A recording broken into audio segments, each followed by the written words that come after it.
Hello, everyone, and welcome to the Healthy X Sunday podcast, where we bring to you the most critical and actionable content in the nutrition and fitness space. I'm your host, Kunal Jain, also known as Veg Diet Coach. Joining me today as co host is Dave from Mind Muscle Project. Today, we have a special guest, Mr. Mike Sweeny, RD, better known as the Low Carb RD on X. Mike Sweeny is a UK registered dietitian with the Health and Care Professions Council and a member of the British Dietetic Association. Mike has an undergraduate degree in sports science and has coached professional athletes, Olympians, bodybuilders, and general population clients. Notably, Mike has also competed in and won bodybuilding competitions. In our conversation with Mike titled How to Unlock the Power of Food, we will explore a variety of topics, including Mike's experiences at university studying dietetics while maintaining a low carbon keto lifestyle, Mike's journey of overcoming body fat, gut health, and mental health issues utilizing nutrition and resistance training, his research on magnesium and insulin resistance, the widespread deficiency of magnesium, and the benefits of magnesium supplements for glycemic control, his views on common nutrition myths, a few client success stories, insights into nutrition and fitness, and much more. So, welcome to the show, Mike. Having you with us is an honor. Yeah, thanks for having me. Pleasure. So, Mike, what inspired you to pursue a career in dietetics? Yeah, it's a really good question. So, where it all started for me was, and you touched on it a little bit there. So, I started in sports science. Um, that was my undergrad degree. So, I spent Right. 3 or 4 years studying that. And to be honest, I always wanted to be a sports physiologist. That was my main thing. So, just love studying physiology, how the body works, why it does what it does, etc. And And then, yeah, it just so happens that there aren't really any physiologist type jobs in this country. There are a few, but not very many. And then, Right. yeah, when considering my career path, I just thought, well, the nutrition stuff all makes sense to me because I always related the food to the physiology. That was how I made sense of it. So I was always looking at, well, when I eat protein, what happens? What does the body do? When I eat carbs, what does it do, etc. Um, and in that way was always able to kind of help athletes improve their performance, etc. And then yeah, just obviously looking for a career path. Well, what can I do with this knowledge? I had the option of do the nutritionist route or go the dietitian route, and I went the dietitian route. Mostly, to be honest, it just seemed like a bit more of a career path. Like nutritionists, they mostly tend to be freelance for the most part, which at the time, wasn't a good fit for me. Okay. So I kind of went down the dietetics path, but it's quite funny because in the beginning I didn't even know what a dietitian was, to be honest. But that decision kind of set me on the path to, I went and spoke to some dietitians, realized what they did, and it's like, okay, it's more in the clinical side, which was even better for me because looking at all these clinical conditions, and then, like I said, I always come at it from a physiology standpoint, So I'm always curious about, well, in this disease, this is what's happening physiologically, and then I relate it back to the food, and I've always thought about it that way. But that's what got me into it. And yeah, I qualified 14 years ago now, so it's been a fair old while. Right. No, it's great to know that bit of your story. And how was your journey to becoming a registered dietitian? How was it? You want to share any insights? Yeah, another great question. So it was a bit rocky, to be honest. Like I said, obviously in the get go, obviously wasn't even sure what a dietitian was. Obviously learned that, but then so I did dietetics as a post grad degree for me. So obviously by that point, I'd had 3 or 4 years of training of how to read research, physiology, biochemistry, etc. So I'd got into that postgrad in dietetics with some firm ideas around, how we should be eating, what we should be doing, how do we improve performance, etc. And then when I got into my dietetics degree, I was really curious that they didn't approach it from a physiological standpoint in the same way, Right. and that was really really surprising to me. And during the whole time in dietitian school, as I like to call it, there were quite a few heated arguments, if you like, between me and the lecturers.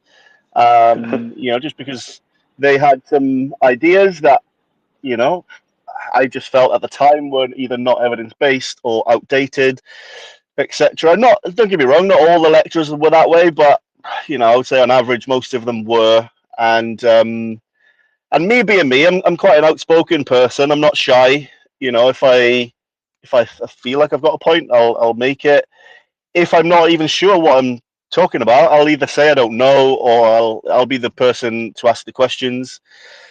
And that was me, and that kicked off, like I said, a lot of arguments. So I'll give you a couple of examples of what made it rocky. So I remember, for Yeah. example, this one assignment we had, which was a case study. They give us a theoretical case study of a overweight patient with diabetes, a few of their clinical issues, and the Right. assignment was go away, build a plan, and then justify your plan with evidence. So my plan was a low carb diet. Right. They got diabetes, they're overweight, cardiovascular disease, etc. And I had like 70 odd references for my plan, and I got dragged into the office because I wrote about low carb diets, and the lecturer at the time told me that she would not fail me for that module if I rewrote my case study to fit in line with current guidelines, which were all about low fat.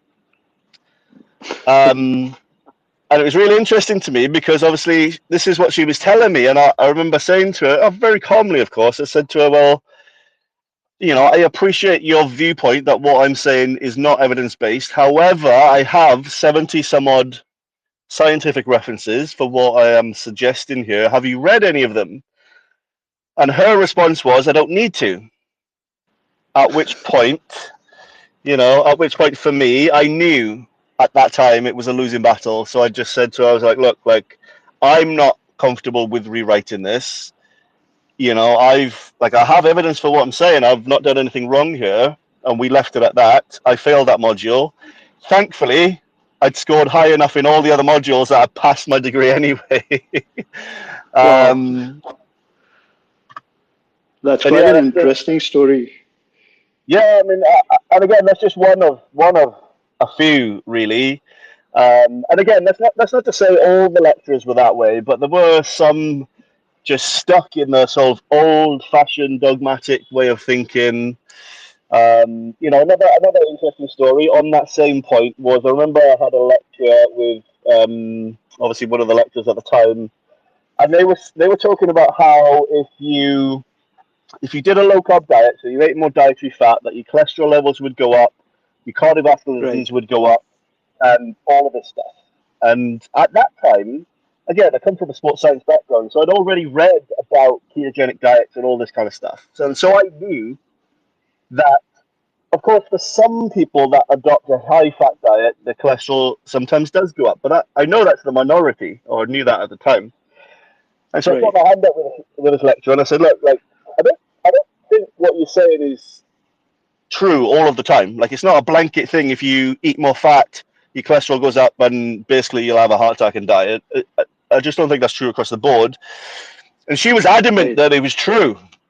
She was convinced that it was true. So what I did in my infinite wisdom was I went away and devised an experiment. So I followed a ketogenic diet for 3 months, and I tracked Okay.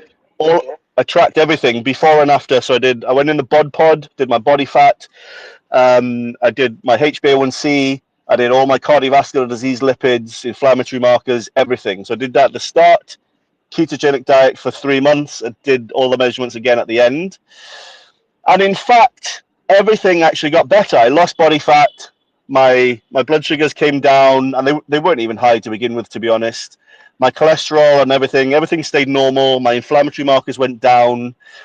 And at the time, I was, like relatively healthy. I was quite slim, training regularly, etc. But Right. everything seemed to more or less improve, and definitely nothing got worse. And then I presented that back to the class just as a as a case study. Like, this is what was said. I've done this experiment. This is what happened, at least for me. So we know it's not always the case. Right. And yeah, that was just another example. And I got reported for that, by the way. So that lecturer reported me to the individual that oversees the course. I forget the job title, but they reported me for fear that I had an eating disorder. God. Which is interesting. So there were a lot of these kinds of just me butting heads with the dogmatic views of some dietitians. There was a lot of that, and again, not all of the lecturers were that way, but there was quite a lot of that. So it was quite rocky, and in some instances, I had to just kind of, sometimes just say what they wanted to say to get them to tick the box, kind of thing. So yeah, it was definitely a bit rocky, and that's what I would say to anybody. If somebody messaged me recently, literally last week, somebody who Right. is they've been following a low carb diet for the last 5 years. They've literally changed their life, and now they want to go and get some credentials to go and help other people, which is fantastic. And they were asking me if they thought dietetics was a good move, and sadly, I was having to say, look, I don't actually think it is, because you'll just run into a lot of the same issues that I run into. Kind of give them some advice to go in a slightly different route, to get some credentials and etc. etc. Just because, yeah, like I suppose, like most professions, dietetics has been around a long time. Things change very Right. slowly, and it can be dogmatic, unfortunately. Right. All these studies, I think the study by Ansel Keys is a contributing factor in everyone believing that high saturated fat diets cause cardiovascular disease, etc. So those views are still stuck in people's minds. Yeah, of course. Those views are still stuck in the minds of dietitians, of doctors, anybody that works in healthcare, nurses. And again, not all of them. They're all fantastic people. I work on the ground level with lots of fantastic nurses and doctors and stuff, all of whom have, kind of learned about low carb, and they've kind of seen a different way. But the average, if you like, the average dietitian, the average doctor, the average nurse, the standard education is still eat a low fat diet, fill up on grains, etc. And the rationale, of course, as you just alluded to there, is Ansel Keys suggested, and that was all based on epidemiology, right? Which we know now is like, right, epidemiology is not cause and effect. It's just not. Um, Right. it's a little bit like saying, in the summer, more people drown in the sea, right? And the relationship is true, right? So when it's hot, more people swim in the sea, therefore, more people drown in the sea, right? But it's not Right. like some, but it doesn't mean summer causes people to drown, right? It's just almost like coincidental that the two things happen at the same time. Right. And so it's never really cause and effect in that way. And we know that now. We've had lots of randomized control trials, to show that, yeah, for some people cholesterol goes up, but for most people it doesn't. And of course, even in the ones that it does, we can modify the fats and do all of this other stuff. But anyway, all of that misses the point of atherosclerosis. Starts with the beginning of Right. atherosclerosis as a disease is endothelial dysfunction, Right. right? So this is where the arteries become inflamed, they become broken, and that's why fat starts to accumulate, and LDL is part of that, right? And fatty acids, etc. But it starts with the endothelial dysfunction, and that's the very start of it. So if you don't have that, or if you can Right. reduce that, then you don't have the buildup of cholesterol, etc. And nobody is curious to me, because nobody really talks about that fact. Everybody just says, well, if you eat fat, your LDL might go up, and if your LDL goes up, that puts you at a greater risk of having a heart attack, etc. And everybody misses the biological fact, the biochemical fact that If you don't have the endothelial dysfunction, you do not have the accumulation of plaque in the arteries. Therefore, you do not have atherosclerosis. And when we look at the Right. research of, well, what causes the endothelial dysfunction? Diabetes is like top of the list. Right. So if you have chronically elevated blood glucose, that is top of the list for what causes endothelial dysfunction. But yet, when it comes to heart disease, you do not see the mainstream system, if you like, telling people, like keep your blood sugars in check, reduce your diabetes. Right. They're not talking about that. They just tell people eat a low fat diet, you'll be healthy. And we've had, if you wanted to play devil's advocate and say, well, maybe they're right. We've had 30, 40, 50 years now of low fat advice. Okay. And like, where has that gotten Right. us? Like in places like India, the UK, America, all across the world, diabetes has never been worse than it ever has. Heart disease has never been worse. We got autoimmune diseases, never been worse. Like the lifestyle diseases are off the chart.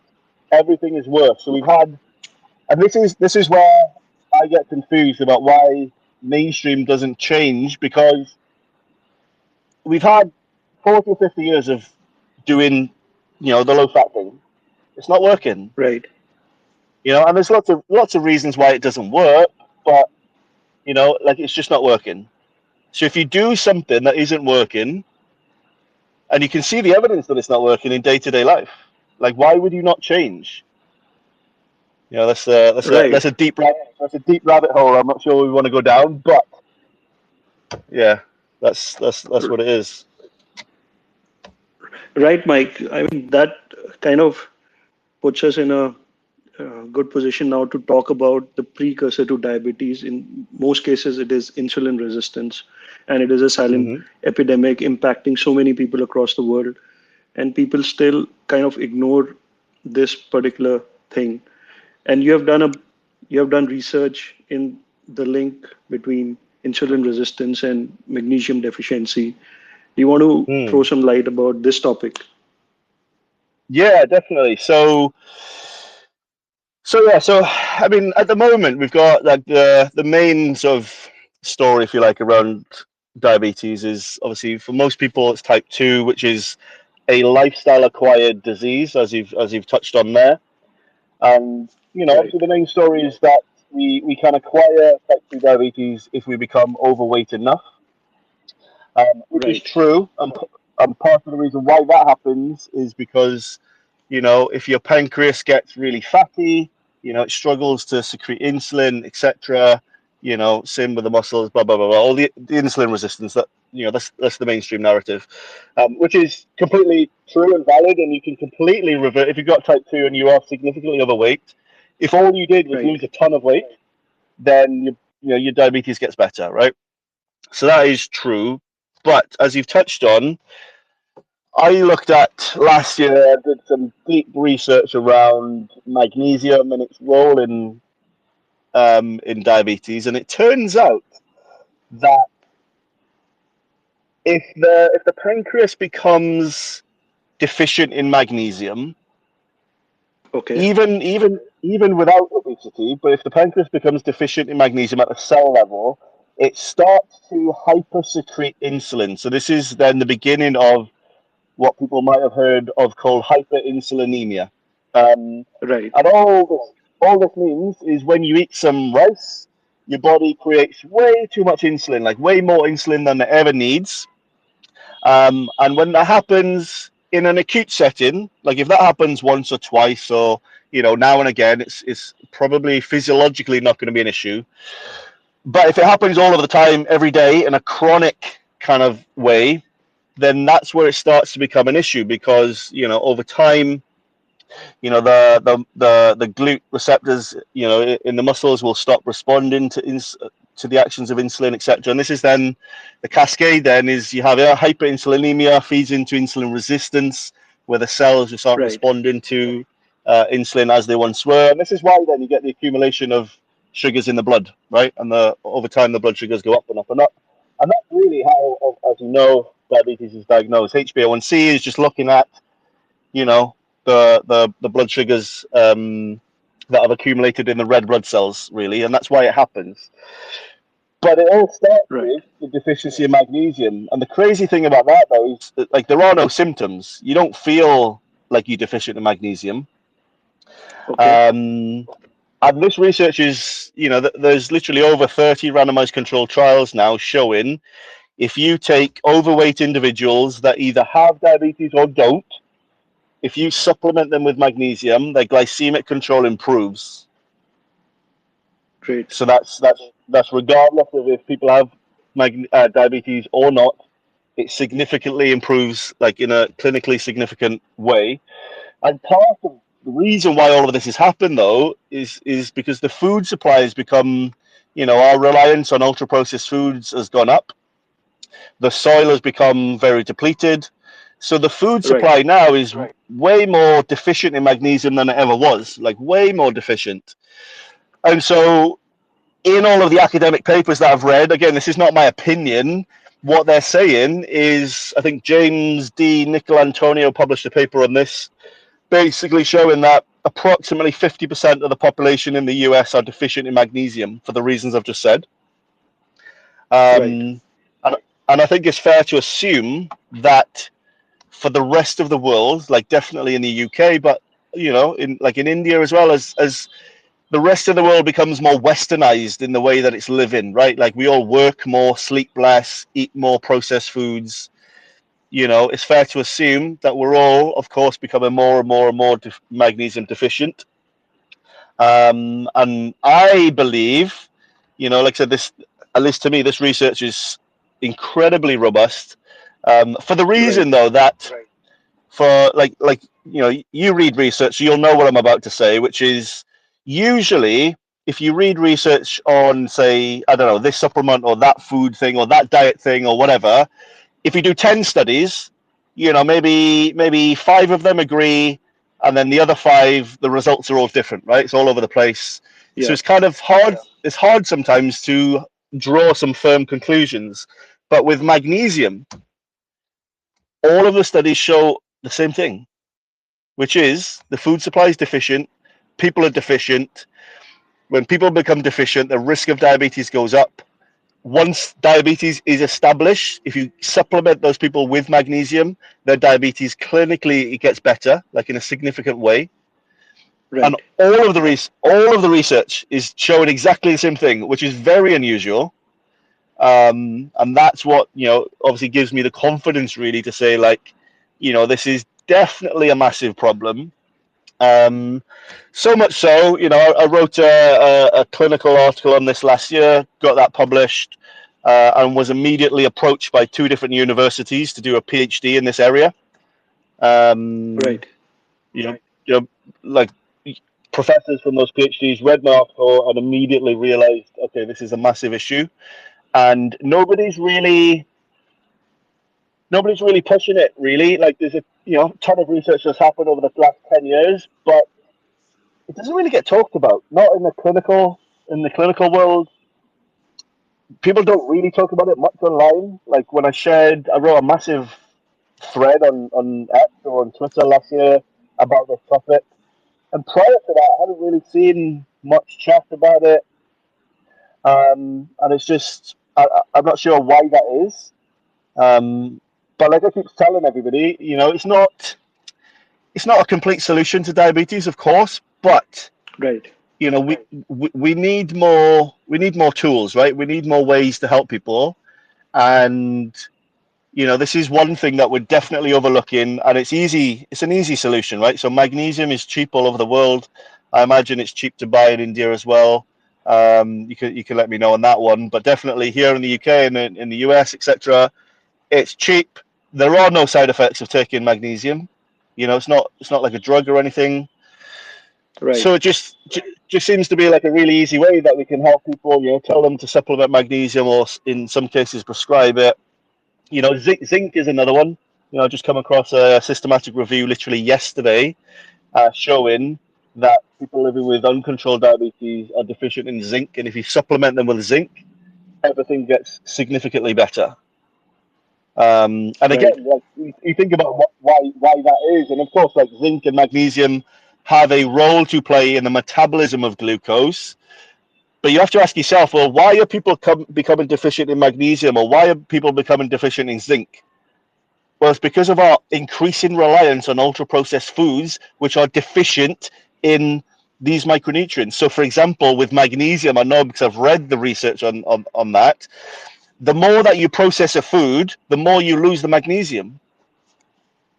So Right. you could take a food that is, whatever food that's really high in magnesium, and then you grind it down into a powder, and then you shape it to make it look like a chicken nugget or whatever, like whatever you're going to turn it into.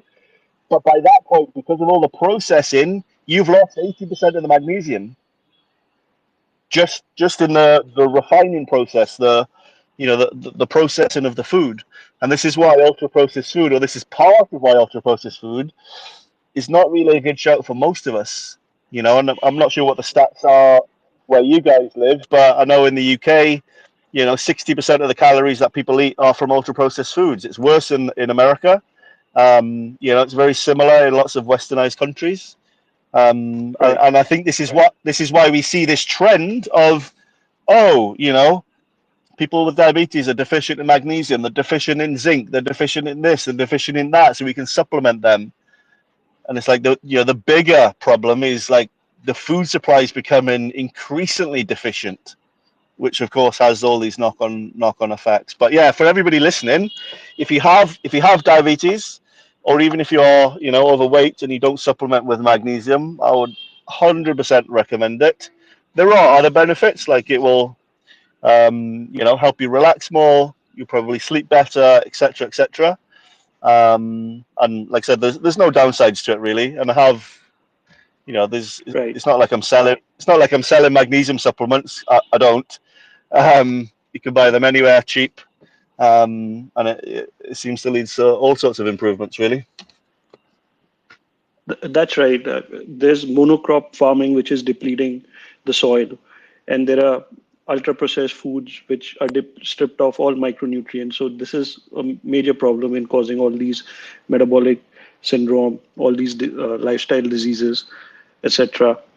But another thing which we can detect early is that if we track hyperinsulinemia and we track insulin, that can actually give us some clues whether we are getting into type 2 diabetes zone. But still, the traditional medical practitioners, they don't recommend going for a HOMA IR test or a fasting insulin blood test. Why is this happening when we can actually help people and predict this a decade earlier that you can get type 2 diabetic? Yeah, so that's a really good question, and I've thought long and hard about this. So, because you are right that the current system, if you like, across the world, they only pick up diabetes once it's actually established, right? So they measure HbA1c and it'll be like 6% or above, and then they'll say, look, you've got diabetes. Of course, by that point, it's too late. Um, as you've just mentioned. As for why they diagnose it that way and they don't do anything in a preventative way, which is what you're suggesting, right? Like, why don't we look at fasting insulin?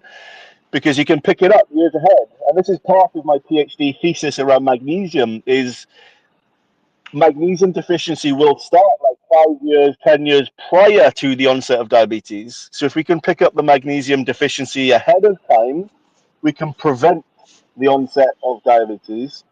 However, Right, even if I do that PhD and I prove that I am right, that idea, even if it proves to be 100% correct, I don't think that will get any mainstream traction. And this comes into your second point about why this is happening. But I don't think that will get any mainstream traction because, and this is the part that people don't like to hear, and maybe many people don't really realize, but you need to understand this bit. It's really, really important because it explains why the medical system works the way it does, which is, medicine, and obviously I'm a dietitian, so I feed into that system, right? I work on the periphery of that system. But medicine, for a large part, a lot of the research is paid for by pharmaceutical companies. Right. And obviously, you know, not that I think pharmaceutical companies are evil or there's this crazy agenda or anything, but if you are a big pharmaceutical company and you are spending millions on research, obviously as a business you expect some return on investment, right? Naturally, Right. that that's just normal, that's just natural. So why would a business spend millions on research to, or like at this point they need to spend millions just trying to re-educate doctors? Right, here's what we're going to do now. We need to test everybody for fasting insulin because that's a preventative measure, and then we can stop people needing the diabetes drugs.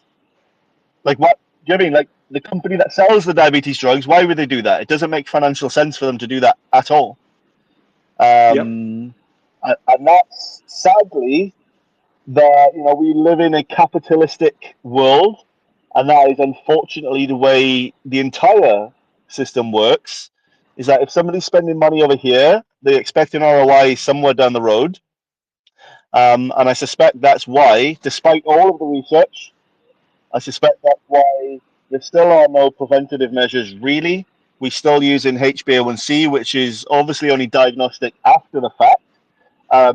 Just because, of course, by then, you know, and many doctors do this. Many doctors do give patients the chance to see if they can change their lifestyle. Many patients fail for various reasons. And then, of course, eventually they end up on insulin, metformin, glycoside, etc., etc. We've now also got GLP-1s. So there's Right. a whole host of ways then that the pharmaceutical industry can profit, from the diabetes epidemic, pandemic, whatever you want to call it, crisis. I read a paper yesterday suggesting that 6.1% of the entire planet is now diabetic. That's the entire Wow. planet. So if so which is horrific, right? To me or you, that's like, wow, we're like really screwing something up here. But if you are the company selling the diabetes drugs, that is fantastic news, right? Because Right. the more people living with diabetes, you just make more billions, more billions, more billions. And again, you know,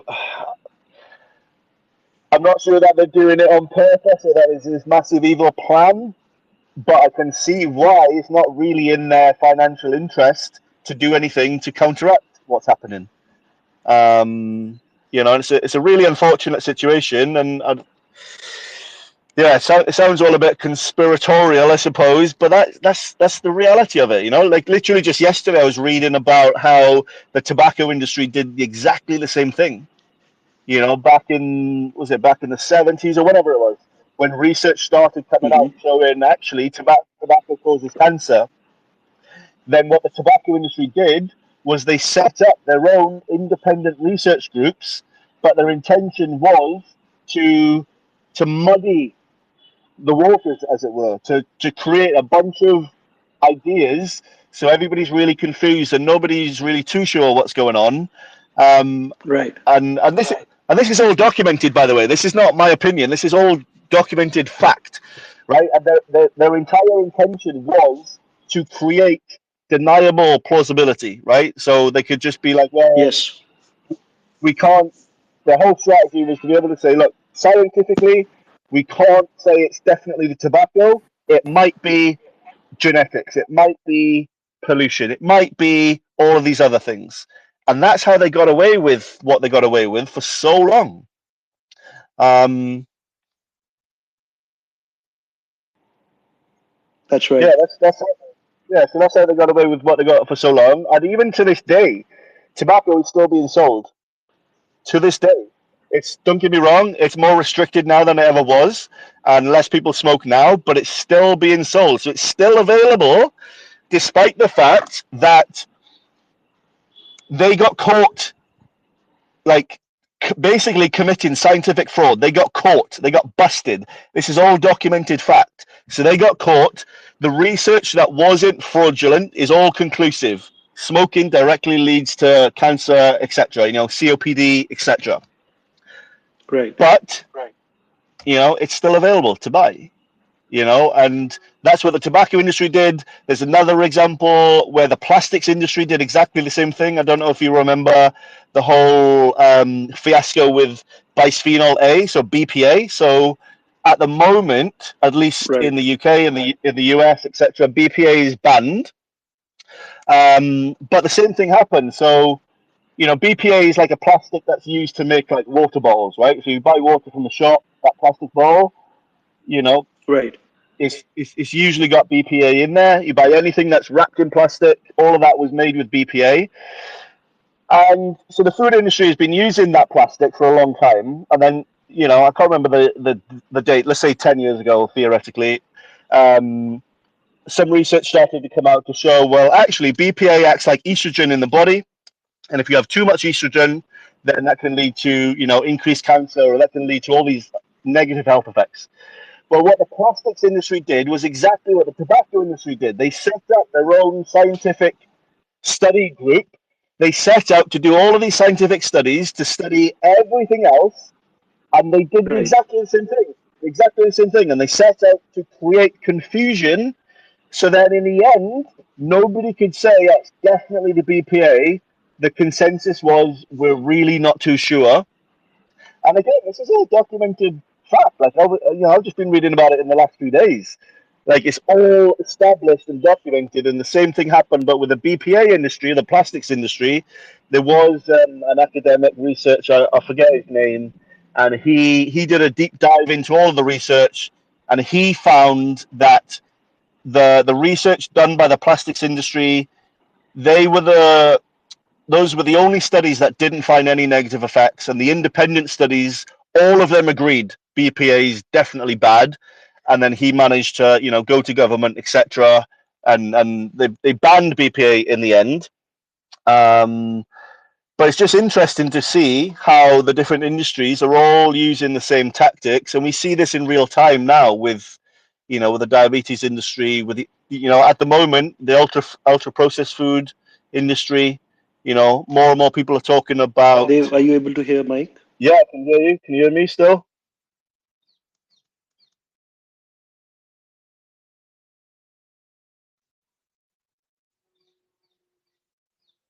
Can you hear me still? You must have lost signal, have you? Yeah, yeah, we can hear you now. Oh, fantastic, fantastic. Yeah, so I was just saying, it's really interesting to see how all these different industries historically have used the same strategy to create mass scientific confusion, to take away attention from their product being the thing that's having the negative effect. And I think we're seeing the same thing in real time now in terms of the diabetes industry, in terms of the ultra processed food industry, and of course the two are like definitely linked. So literally, over the last 5-10 years, more and more scientists have been publishing research showing that ultra processed food, yeah, it's definitely bad, causes overeating, causes obesity. That of course leads to diabetes and all these other things. And the ultra processed food industry has been publishing its own research and fighting back and doing the same thing, just creating mass confusion. And what's ended up happening literally this year and last year, the US government, the UK government, probably governments all over the world have all come out with a position statement to say we're not sure what's going on, so we're not going to do anything. Right. More research is needed, Yeah. and It's that's the that's what class. they've said.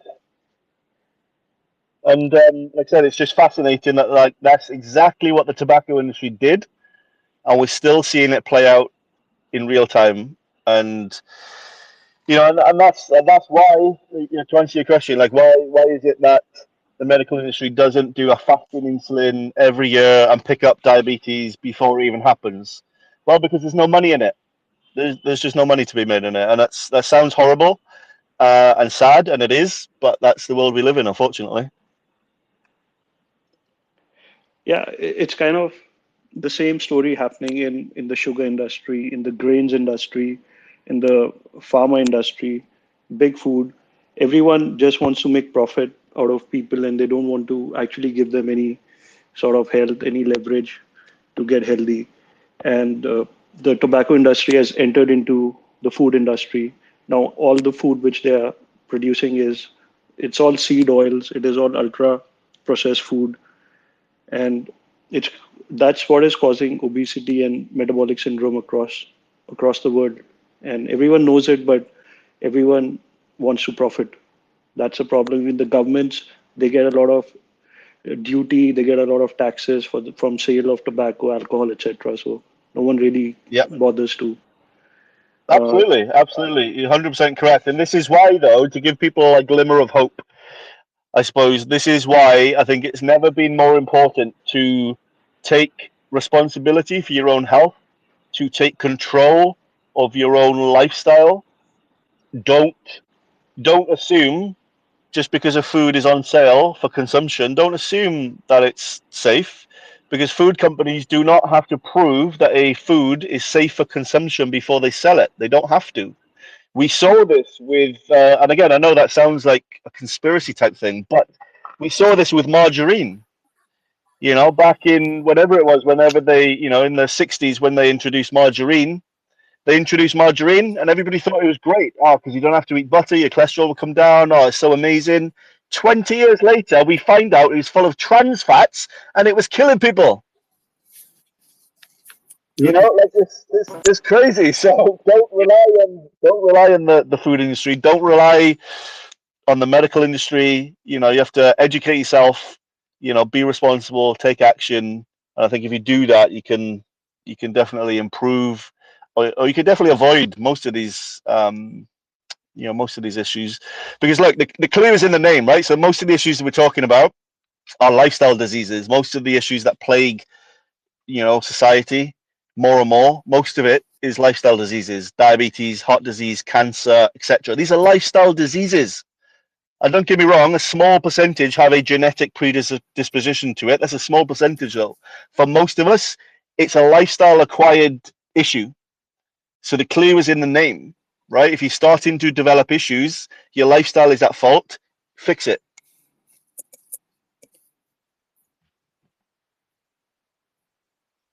Dave, can you hear me?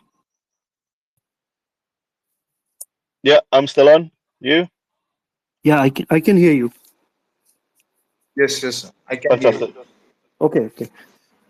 Right. So moving on, what are the biggest challenges, Mike, you feel are these days in terms of nutrition and health, and because there's so much conflicting information and everyone is confused.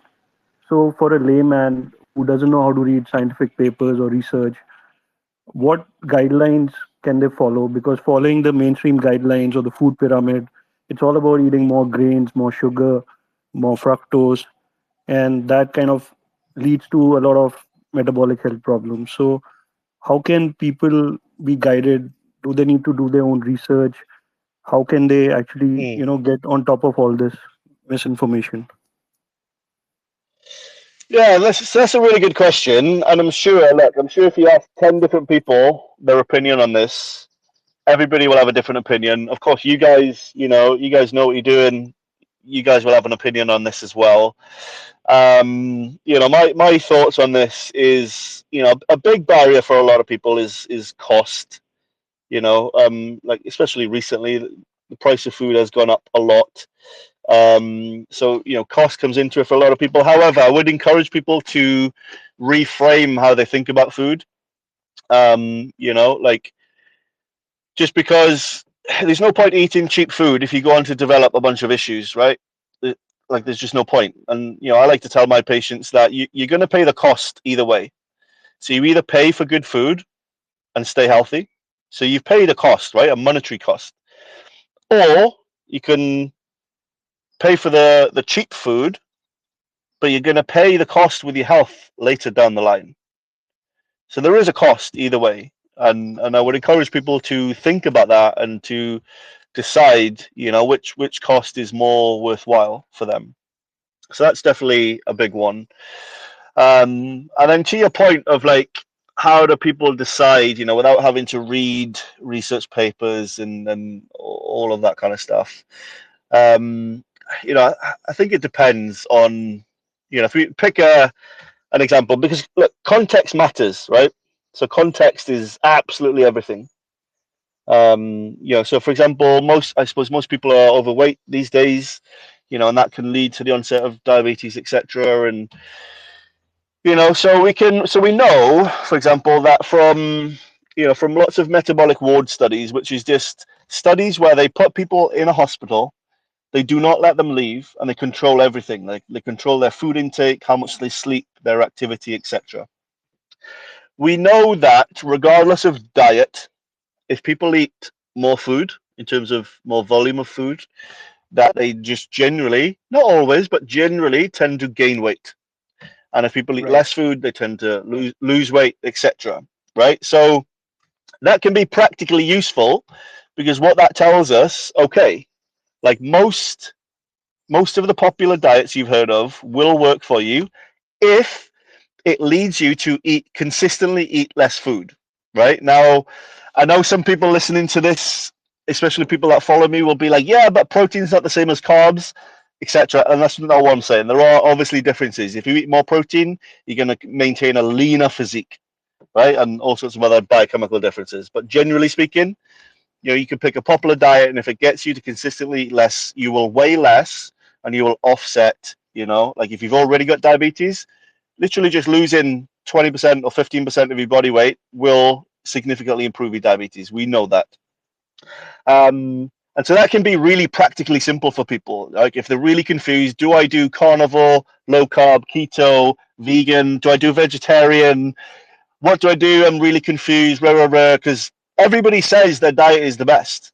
Everybody does, right? Right. But, and again, this is for me where context comes in, because the question really isn't which diet is the best. The question really is the best for what? So, for example, if I'm a triathlete, what's going to be Right. best for me is going to be different to what's best for somebody that works in an office. Yeah, so the context matters. If somebody has diabetes, there's going to be one way of eating. Generally, it's going to be a low carb diet of some variation, whether it's a vegetarian low carb, vegan low carb. It doesn't matter. It's got to be low carb of some description, because why? You're diabetic. But if somebody's overweight but not diabetic, well, now they have a bit more flexibility, right? So then it just becomes about, well, which diet stick to? And the part in that puzzle that nobody ever talks about, maybe because it sounds too obvious, is you have to enjoy it.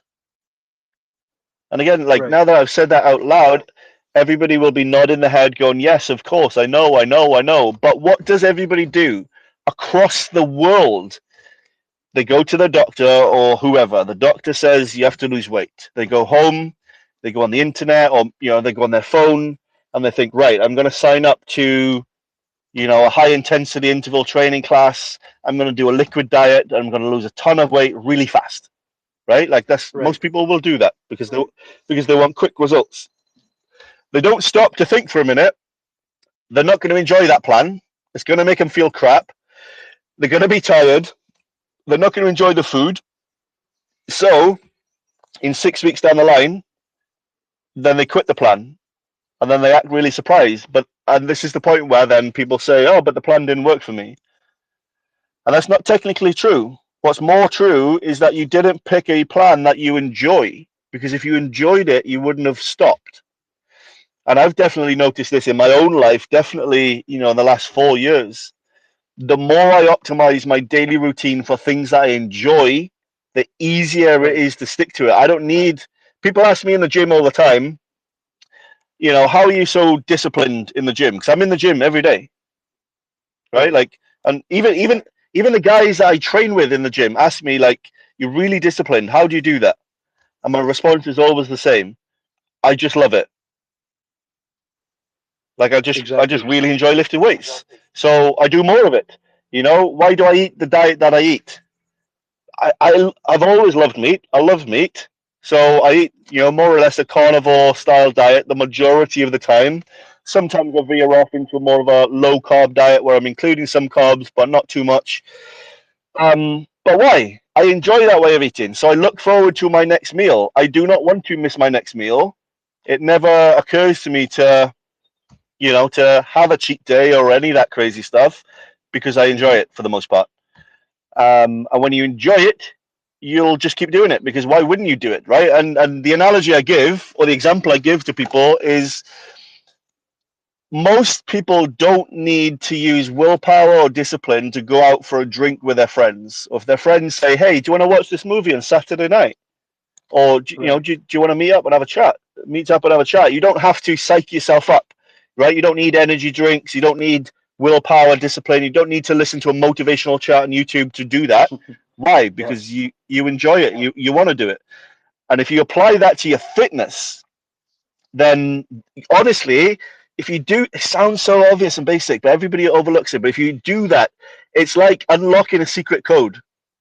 Like honestly, it's like a cheat code on a game, because you will just do it consistently, day in, day out, and before you know it, 6 months will pass, and everybody will have asked you, "Oh, how did you get those results? That's amazing," and you will be thinking, "Oh, I'm not really too sure," because it felt easy.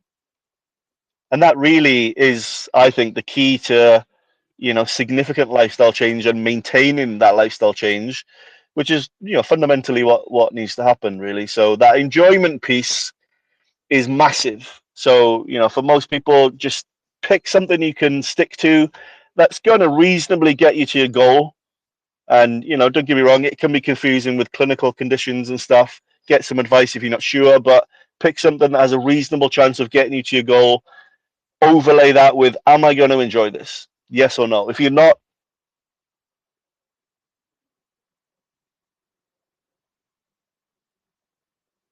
people love it. Cool. You go do that. Get instant. You can get all the same results. No reason why not. Right. So it's kind of doing things which you like, whether it's about eating food or doing physical exercise. It's not about really boxing yourself in any particular nutrition ideology, like you have to stick to carnivore or low carb or ketogenic. Of course, those things are helpful in based on your metabolic health, your health conditions. But for consistency, doing things which you like would be beneficial. That's what I kind of get from your message here. 100%, 100%. But you have to overlay it with what do you need. So I'll give you my personal example, right? So at the end of 2019, Hmm. you guys vaguely know my story. So at the end of 2019, start of 2020, I thought just when the whole lockdowns were kicking off, I was coming off the tail end of dealing with a lot of mental health struggles. I was morbidly obese, hadn't trained for 10 years, just in a horrible place. Like I was on SSRIs, like, acid reflux every day, IBS, crazy, right? Like crazy situation. So Right. what I realized at that point that like, wow, like, I need to fix this, right? So I sat down with a pen and paper and I bullet pointed my issues. So on my piece of paper, I had, I'm obese. Okay, so underneath, I wrote, I know I need to lose weight. One way to lose weight is just to eat less food, right? Right. We know all the diets, again, if it leads you to eating less food and you can maintain that, cool. So that's that in that box, right? And then the next box was, I've got IBS. So what do I need to do? I need to reduce my intestinal fermentation, which just means eat less foods that make me bloated and give me acid reflux. So the foods that do that the most is the starchy and the fibrous things, right? And carbs have more starch and fiber than most things, carbs and plants. So in that box, it's like, okay, so low carb would achieve, improving my IBS. Okay, cool. Obese, you know, reduced calorie would improve that. Okay, cool. I was also pre-diabetic at the time. Just like, okay, well, what do I need to do to improve that? Well, if I reduce my carbs, even if I don't lose weight, that will get better. Okay, cool, low carb. And then on the mental health side, I was like, right, I'm struggling with, I'm anxious, I'm depressed, I'm on SSRIs. What do I do? To be honest, at the time, I didn't know. So, did some research, did some reading around. I found some really interesting studies that suggested, doing a low carb ketogenic diet might lead to more GABA availability in the brain, which Right. might lead to less depressive and anxiety symptoms. So I read that and I thought, that's interesting. Low carb in that box. So I looked at my boxes on my little mind map decision tree thing, and I had what, 4 boxes. And in three of the boxes, it just said, you like low carb is probably the one that's going to alleviate these symptoms. And on the other one, okay, we just need to reduce calories, but then carbs also have calories. So for me personally, it was like, okay, low carb diet it is. Let's go. And that's where I started. At the start of 2020, low carb diet, no calorie counting. I just say, protein. As long as it was low carb, I would eat it. Happy days. And then as the year went on, that year I lost a ton of weight. I went from like, I think I was close to like 250 pounds. I think that's about 120 kilos or something. But by the end of the year, I was like 85 kilos, like, really super lean. Wow. And as the year went on, I just optimized for, even eating low carb. I was in the beginning, I was still eating vegetables and things, but I still found, I felt better, but I was like, I still get bloated some days, I still have occasional reflux some days.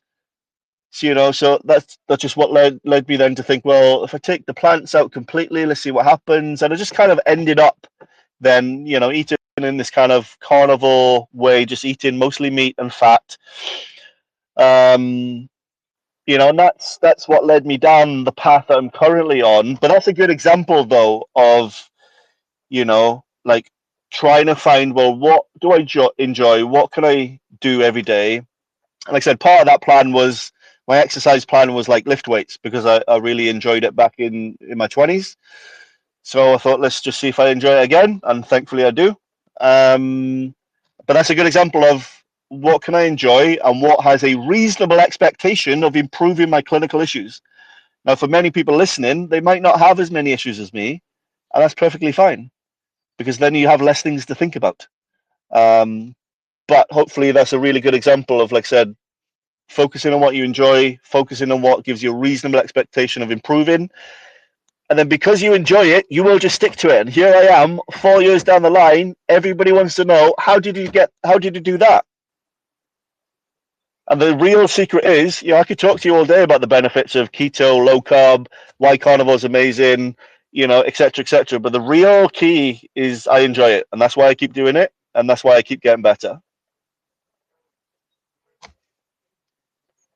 Yeah, thanks, Mike, for sharing that insight because a lot of people they think of diets like it's a fad diet that they will do it for a couple of months, see the benefits, and then go back to their old ways.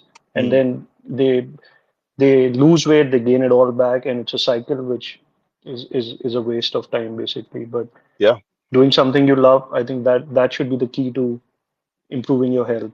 definitely, So definitely. that's an amazing insight. A lot of questions to ask. We have reached about 60 minutes of this podcast. So how much time we have? I'm here for We as long as you can need me. probably. Yeah, we can keep going if you want. I'm good. Okay, great. So we spoken a bit about food, your food philosophy, etc. In terms of exercise, what do you think helps a person in terms of endurance training, or is it strength training? What is beneficial? Is it a combination of both? And how does it help in overall health? Can you just repeat what you're saying? So you cut out there for a sec. Yeah, I want to ask you about physical exercise. Yep. Like, what protocol is beneficial for overall health? Like, people have different conditions. Someone might be metabolically compromised, Mm. some might be very fit, but still, like, endurance training or resistance training or a combination of both. What do you recommend is a good combination? This is a great question, and it's interesting because over the years, I've always like the way you ask the question obviously suggests that one might be better than the other. And I've always thought the same as well over the years, is like which one is better, which one shall I focus on? But Hmm. actually when you look at the research for enough time and you start to realize that there are unique benefits of both, and so ultimately you need to be doing both is the short answer. Now, the reason for that is, I mean, hopefully it's not too surprising for people. Obviously, weightlifting does have different benefits to, even Like on a cardio standpoint, most people can get a significant benefit just by walking like 10, 15, 20,000 steps a day, right? So the average person Mm-hmm. doesn't do that much walking at all. And the last time I checked, if somebody's relatively healthy or doesn't have any health issues yet, the last I checked on these stats, you can reduce your risk of diabetes by like 50% just by walking like 30 minutes every day, right? Like you can reduce your risk of cancer by Yeah. like 40 some odd percent, again, just by doing 30 minutes of walking every single day, right? And so on a cardio Yeah. standpoint, that's really, in terms of general health, that might be all you need to do. Of course, if you've got bigger goals than that, once you get really good at walking those 30 minutes, you might need to maybe walk it faster, walk it longer, maybe do some like jogging, running, or there's all sorts of modalities. But definitely the resistance training is something, people have had walking drilled into them for years and years and years and years, but the resistance training gets overlooked still to this day, which is crazy. And I think this is a big reason why we see a big issue with sarcopenia, in terms of the older generations, people 50, 60, 70, 80 years old, and having mobility problems because they don't have much muscle mass, and the muscle mass they have isn't very functional. Well, why is that? Well, when you've had generations of people eating low protein diets, that are just full of literally nothing but grains, they've been sedentary the whole life, and doing no weight bearing movement, right? So it doesn't even have to be going to a gym. It's just about weight bearing movement, because the reality is if you don't use your muscles, you will definitely lose them. Like physiologically, that is true. And so you do have to do some resistance training, or like I said, weight bearing movement, and it can be as simple as, if you, I don't know, if maybe some people will walk to work and they carry a bag to work, right? Like just put 5 kilos in the bag. It can be as simple as that. And Right. that might feel heavy at first, right? But then in a month or two, you're not going to notice those 5 kilos. So then put 7 kilos, right? And you can do all of these functional things to get stronger in a extremely functional way. So at the moment, like people call that rucking, right? They fill their backpacks with weights and go for a walk, and it's just a really functional way of Right. strengthening up your muscles, like all of the muscles in your body. So weight bearing movement can be as simple as that. But definitely resistance training, is generally really good. Like kettlebells are another way, again, like extremely functional.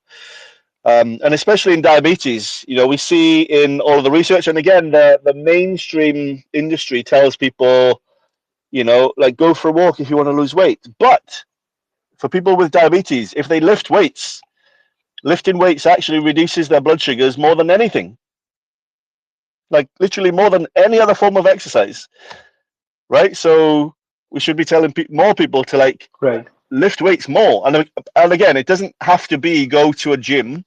It could be, do a kettlebell for 10 minutes in the morning. It could be, we talked about rucking, like just putting heavy things in your bag, and over time you get a little bit stronger.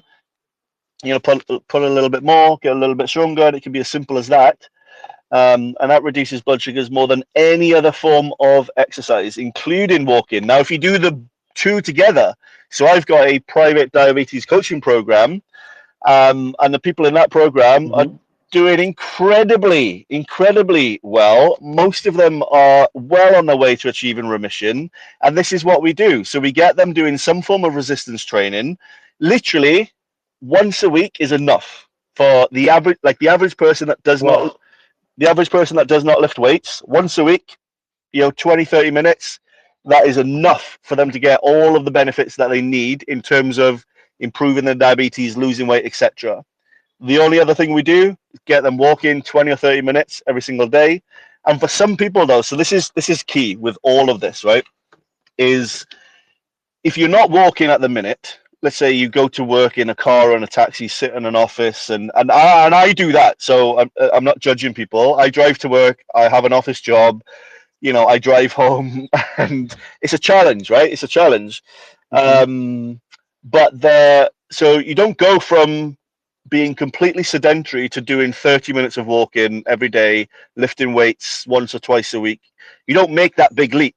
You start by, okay, let me walk 5 minutes a day and get really consistent at that, right? And then when you're really consistent at the 5 minutes, you bump it up to 10 minutes, and then you get really consistent at that, and then you bump it up to 15, and you keep going and keep going. Same with the weight training. Maybe you start, and this is what I did in the beginning in 2020 when I was morbidly obese, pre-diabetic, struggling for motivation. Mm-hmm.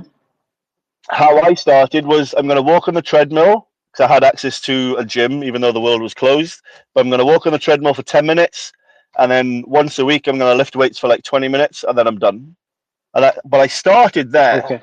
right? And then eventually, that once a week lifting weights turned into twice a week, right? And eventually, the 10 minutes on the treadmill went to 15, and then I went to 20, and you build up. And the significance of that, though, psychologically, if you think about it, so if somebody doesn't exercise at all, getting them to do a half an hour walk or a half an hour resistance training exercise program, that's a big leap, right? So now they do need willpower and motivation to force themselves to do it. But if it's just 5 minutes, Right. like 5 minutes is easy for anybody, right? So it's almost too easy to not do it, right? So it's like you might as well just get it done. And so you almost like trick yourself into starting, and then once you start and you gain some momentum, that's when the motivation actually kicks in, because you see Right. you start to see like, oh, actually I can do it, and actually I do feel better, and I wonder what happens if I do even more. And that all naturally kicks in once you've got that momentum. And that's a really, really big factor. But definitely, like I said, doing both, like the walking and some form of weight bearer movement. I love lifting weights in the gym. That's the environment I love. Kettlebells work great. Like I said, rucking or anything like that. However, however you can work it in, just work it in. The other key is obviously progression. And I feel like I see this in the gym a lot. It's a mistake a lot of people make. People make it even with their walking or with their running or whatever. Or even if, some people love Mm-hmm. swimming. Some people love swimming. But the reality is, if you go from like sedentary to walking half an hour a day, right? That's a sort of big challenge for your body, physiologically speaking. But eventually, it will become less of a challenge because your body's job is to adapt and to do more things more efficiently over time. And this is why, if you exercise, Right. if you exercise just to burn calories, it's a losing proposition, because over time your body adapts and it learns to do, the same movement or the same exercise more efficiently. So you just burn less energy, less calories, etc. So you always have to be progressing, right? And this is what I focused on in the gym. And again, I get this question a lot from the guys in the gym. Well, how do I get big like you, etc. And everybody assumes it's got to be some complicated training program. It's got to be supersets, drop sets, daily undulation, all these crazy things. But really, it's none of Right. that. Really, it's none of that. The only thing is progression. So when I go gym, I make sure that I either do one more rep than before, or I lift one more kilo than before. That's it. And it's the same with if somebody's just focusing on walking. Like even if somebody was to start with yoga, right? Maybe they do 5 minutes of Right. 5 minutes of yoga, right? But then eventually you get really good at the 5 minutes, and the 5 minutes feel really Yeah. easy. So at the point it feels easy, okay, you need to adapt and progress. How are you going to do that? Well, do a little bit more, and eventually, though. So for me, I can train for 2 hours lifting weights, right? So that's quite a lot of time. So these days, for me, I don't progress the time anymore. I progress the intensity, which is where I lift more weights, I have less rest periods, etc. So the progression is also Right. important, like super important. But you definitely 100% need both. Like I said, I think the issue with sarcopenia all over the world, tells us like this is just generations of people that maybe they walk a lot, maybe they have physically active jobs a lot, but they still have low muscle mass, and if nothing else, still have mobility issues, because of the low muscle mass. And Right. what does that tell us? Okay, we missed out on stimulating the muscle tissue to stick around. So 100% we need both. Yeah. Great. So, Mike, anything about mental health, like stress, is there in everyone's lives? So, exercise does alleviate a bit of stress, etc., and a good diet can help there. But are there any other tools in your toolkit to help people lower stress levels in general? Yeah, great question here. And as we touched on, I have had my own fair share of mental health issues, been diagnosed with all sorts of crazy things, none of which were accurate, and still, to this day, I have a stressful job, stressful life. I've got two young kids. So, it's a challenge like it is for most people. What I would say, though, what we know about stress, again, you read the research on this, it's quite interesting. So, Hmm. some form of stress is actually good for us. And that might sound strange to people because most people will think, well, if I didn't have the stressful stuff in my life would be way better. And that's not technically true. So in the research they call it eustress, right? So it's like like you need a certain amount of stress to kind of almost keep you functional, helps forces you to adapt and get better and all of that kind of thing. And that's physiologically true as well as true in your day-to-day life. Like if you didn't have any challenges in your job, you would never learn new skills to become better to overcome the challenges, right? That's right. And that's true physiologically as well. So a little bit of stress, especially occasionally, nothing wrong with that because it helps our immune systems get better, etc. Obviously, it becomes an issue if it's chronic stress, if it's every day, and if it's obviously uncontrolled, right? So if it's just through massively through the roof. And so there's a few things that just through trial and error, and of course just reading a lot, that I've realized help massively. And these things seem to be true for most people, so it's not even like it's unique to me. But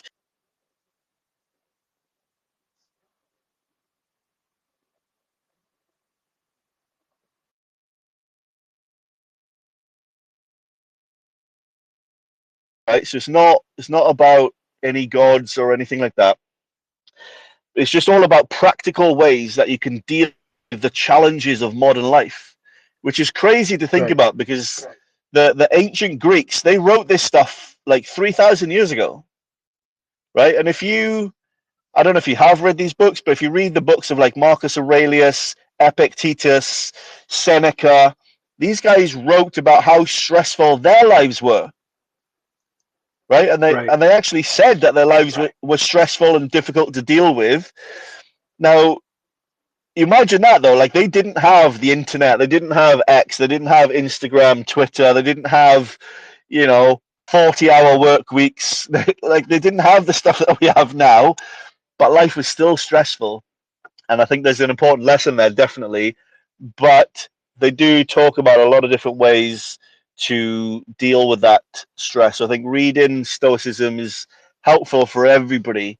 Whether you're, like I said, it's not a religion thing. It's just more of a practical sort of way of dealing with modern life. And so, for example, one of their sort of principles, if you like, is all about focusing on what you can control. And everybody's heard this now because the self-help industry has borrowed a lot of Stoicism, Yeah. and everybody claims it for their own. Nobody really says that they got it from Stoicism, but that's where it started. And so Epictetus, in his book, literally 3,000 years ago, wrote in his book, you know if you find yourself being stressed, feeling anxious, the more you can focus on what you can actually control in your life, the more in control you will feel. Like the more he actually says, like the more unstoppable you will be. And so how I've applied this, I've literally talked myself out of having panic attacks with this. So I remember this one time, quite a few years ago now, I was in my kitchen having a panic attack. And I don't know if you've ever had a panic attack, but like heart racing, sweating, you feel like you're having a heart attack.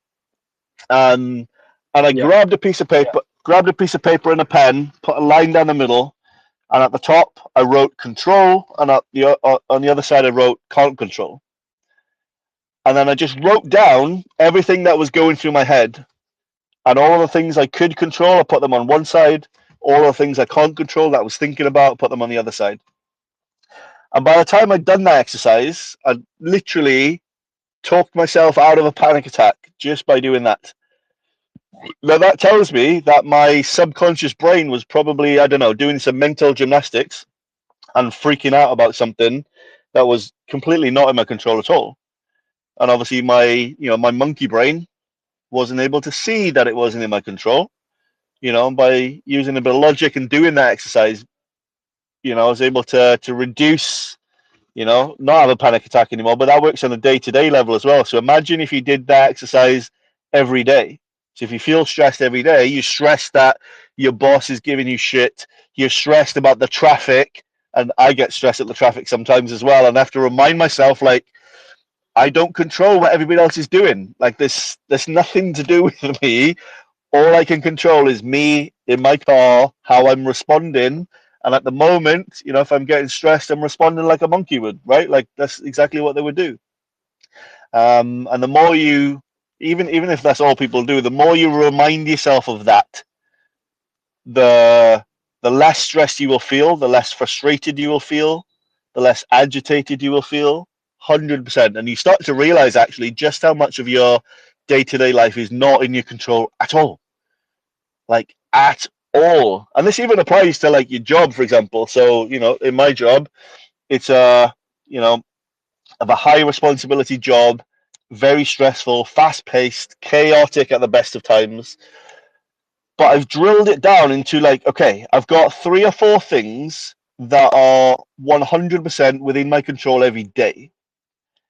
And as long as I box those 3 or 4 things off, whatever else happens, happens. And what will be, will be. And the more I do that, my job, even though it's, like I said, it's quite a high responsibility job, it becomes very simple and it reduces my stress massively, like massively. And it also, the knock-on effect, helps me to perform better, because instead of worrying about, oh, Joanne's just emailed me about this thing, and John's trying to phone me about this thing, and I've got to speak to these 5, 6, 7, 8 patients, and I've got this report to write, I've got 20 things to do on any given day. Instead of being stressed about all of that, I know actually none of those things I can control. I can control these 3 or 4 things here. Let's just focus those, box those things off, and it's helped me perform better. And I know I'm performing better because the people that I work for, very happy with my performance. Like, sign me on to a permanent contract, all of that crazy stuff. So you can apply it not only to your day-to-day life, to your health, to your fitness, but also to your job. Work is a massive source of stress for people, even your relationships. If you're in a relationship with somebody and this other person is, I don't know, they're very angry at you and that makes you mad, and there's this whole drama in your house, and the faster you realize, okay, I don't get to control if that person is mad at me or not. What I can control is how I respond. Right? Then the whole situation becomes a lot calmer, because it's like, cool, they are going to do what they're going to do anyway. So am I going to let them stress me out? Maybe sometimes it's worth letting them do that. Maybe a lot of the time it's not. Right? But the more you realize, actually, let's just focus on what I can control, which is my response.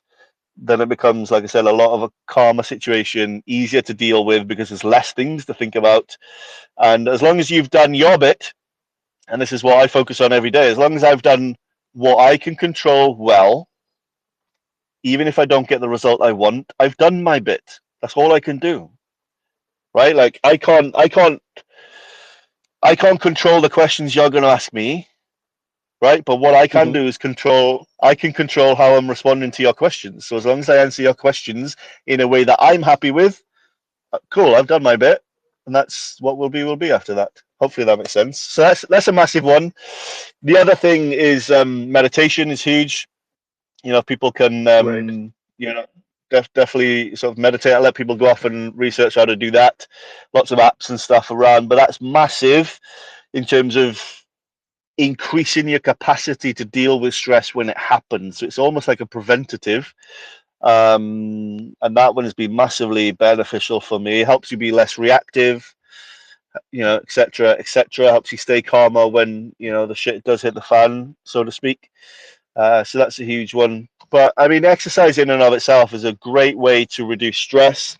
Again, we know from research that the more you exercise, you almost like disengage your prefrontal cortex whilst you're exercising, and that's what allows you to Right. de-stress. So your prefrontal cortex is the front part of your brain. So for like everybody, like the part of your brain that's in your forehead, basically, that's the part of your brain that's involved in most of the thinking. With regards to like making plans, right? So obviously you guys contacted me like a week ago or a couple of weeks ago about doing this podcast. So for the last couple of weeks I've been like, okay, I'm going to do that with them at this time. Da, da, da. So the part of your brain that does all of that thinking is in that forehead part of your brain. That's also the part of your brain that creates a lot of the stress, a lot of the drama. Why? Because you're overthinking stuff, right? Like, and for most of us, you will literally think yourself into an early grave because you think, well, if I say this to them, they might say this back, and I'm going to have to do this. And sometimes it's easy to create these situations in your head that can be very stressful. And so when you Right. exercise, though, it turns off that part of your brain. And so, exercise in and of itself is a massive stress reliever. And so then that kind of creates this overlap, right? Which is brilliant because it kind of keeps things simple. So if people aren't exercising right now, they're overweight, maybe they got diabetes and they're really stressed. Well, actually, if you can get yourself into a consistent habit of doing some form of exercise every single day, guess what? Your stress levels will be less. You'll probably lose some weight over time. As you do that, your diabetes will improve. And so, you can start to see then how a lot of these things are massively related. But definitely stoicism, focusing on what you can control, some meditation, exercising every day, definitely helpful on the stress front. Thanks, Mike. I think you've covered it beautifully that do something which you like and make sure that you hit all the check boxes, whether it's with nutrition, it's with exercise, it's with some kind of mental sort of housekeeping with stoicism and all these philosophies. So I think well summed up. I would like to ask our audience if they have any questions for Mike, whether they want to get on the mic or they want to type their questions for Mike.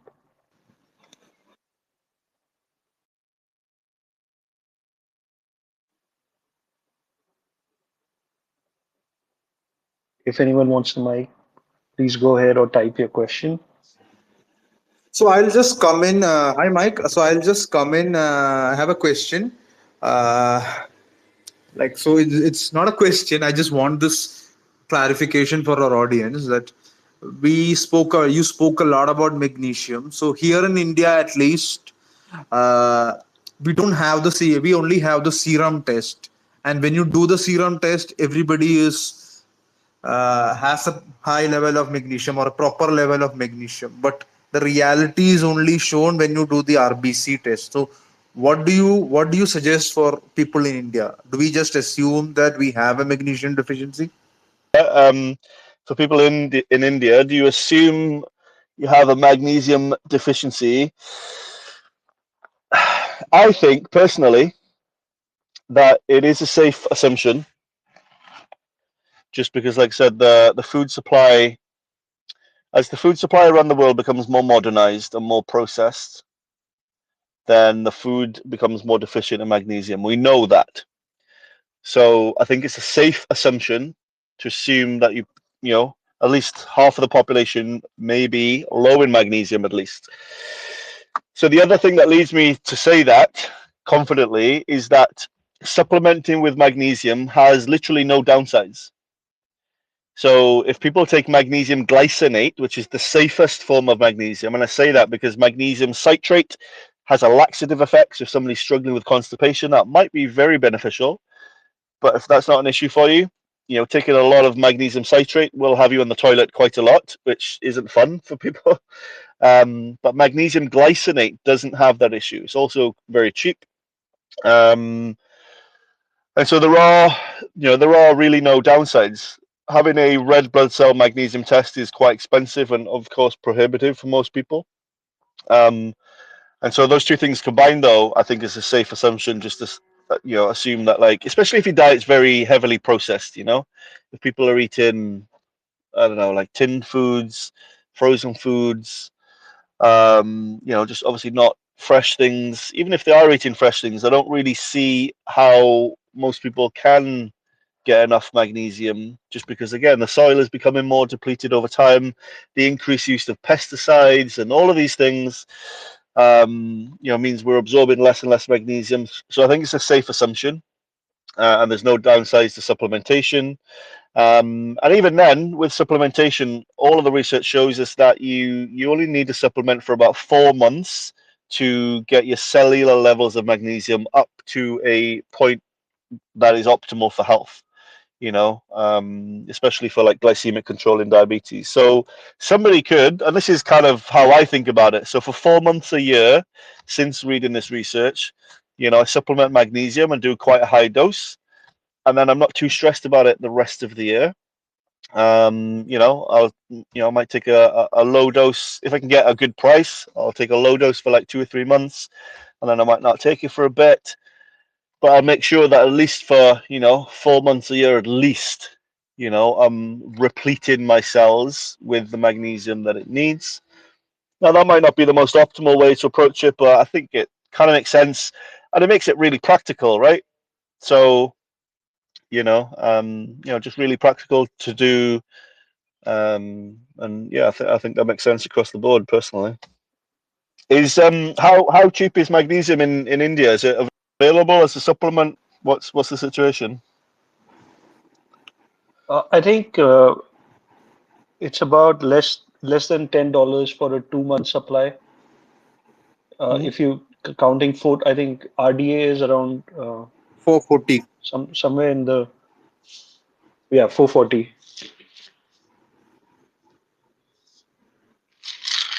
I have it right here. I think it's 440 mg, the RDA, Hmm. uh, for daily RDA, and it's about less than $10 US dollars for 2 month supply. Hmm. Yeah, so that's. I mean, is that like, in the UK, that's very cheap compared to most supplements. Like in India, can most people afford that? Or and obviously the poverty line there is a lot lower than it is in some other countries, but Yes. Yeah, I think it's not accessible to the lower class, but the middle class maybe they yeah. can manage. Hmm. Interesting. Yeah. So it makes sense then, just to recommend it across the board. Like I said, I mean, I wouldn't necessarily say that with all supplements necessarily, because some supplements do have a downside to taking them, but magnesium, I've when I first read all of this research, I went out and bought a bunch of magnesium supplements, and I took 1 gram of absorbable elemental magnesium every single day. I did that for like 4 months, and literally nothing happened. Like no laxative effects, no. Do you know what I mean, like, no negative effects really? Um, and that's why I'm quite confident really that even if somebody was to take the RDA in a supplement form, but just take it every day for a long period of time as part of their routine, that's 100% going to be beneficial.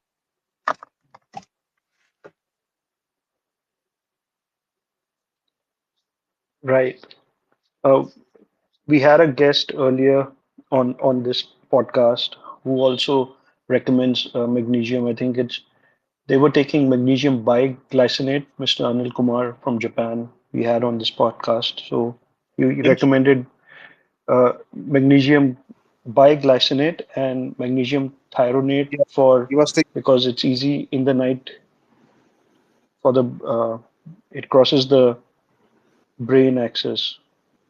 He yeah, so magnesium 3 and 8 will get into the brain a lot easier apparently. um it is very expensive though. It is very expensive, but for what reason was that individual recommending? Like, what was the thing they were solving? He had overcome autoimmune disease and metabolic syndrome, pre-diabetes, and now he's shredded. He's a lean, muscular person in his early 50s. So he just takes it as, I believe, just something for his metabolic health. Nice, nice. It's a really good example of everything we've talked about today. Then, really good example. Yeah, that's good. That's cool. Right. Do you And guys? we also have with us Mrs. Mary Thomas. Her handle is the Food Guide to Fit. We had the first podcast of our series with her. So again, we are going to share this podcast and all the podcasts we've had so far in the series, Mike. Hmm, What we are trying to understand is we're trying to get people's stories from their perspective. You have had your own personal journey. You have expertise in this area, and all the insights you bring. I mean, it's going to be beneficial hearing different viewpoints and then finding out what really works for you. So definitely, it's hundred it's a percent. very Yeah, no, I was just going to add on to what you were just saying in terms of like getting different stories and like even like speaking to different clinicians and stuff. Like because everybody has different expertise, right? So I've got dietitian friends and doctor friends that I learn loads from, and vice versa. And it's good to get different opinions on different things, 100%. Because at the end of the day, nobody knows everything, right? And it's an interesting one because people think that like, oh, this person's a doctor, so they must know everything.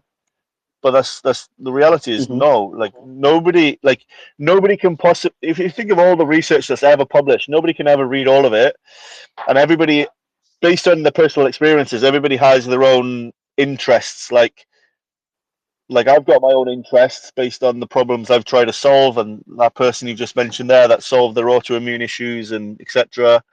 They've got their own things based on their own problems they've tried to solve, and we see this even in a clinical setting. Some doctors are more interested in cholesterol, some doctors are more interested in diabetes, and lots of different things, and there'll be reasons for that. So yeah, it's always good to, I think, to speak to lots of different people and get all of their input. 100%. So are there any other questions anyone wants to ask? Dave, do you have any questions? Uh, I don't. I don't have any questions myself, and I don't think there are any audience questions. People are a bit Okay. occupied. Sporting event going on. Yeah. Probably it's the football's on right now or something, right? I don't follow football, but I think that's what's on. Do Yeah. you follow It's cricket? today it's cricket. It's Oh, India cricket. versus Pakistan. Ah, okay. Yeah, I mean, maybe people will listen to the recording. Hopefully. So I think this has been an excellent session, Mike, and we've got so many insights from you. So we want to thank you for sharing all the incredible insights on the Healthy X Sundays podcast. Everyone, please follow Mike on X. And thank you, everyone, for tuning in to the Healthy X Sundays podcast. Join us next week for another insightful live podcast. Until then, stay healthy, stay happy, and take care.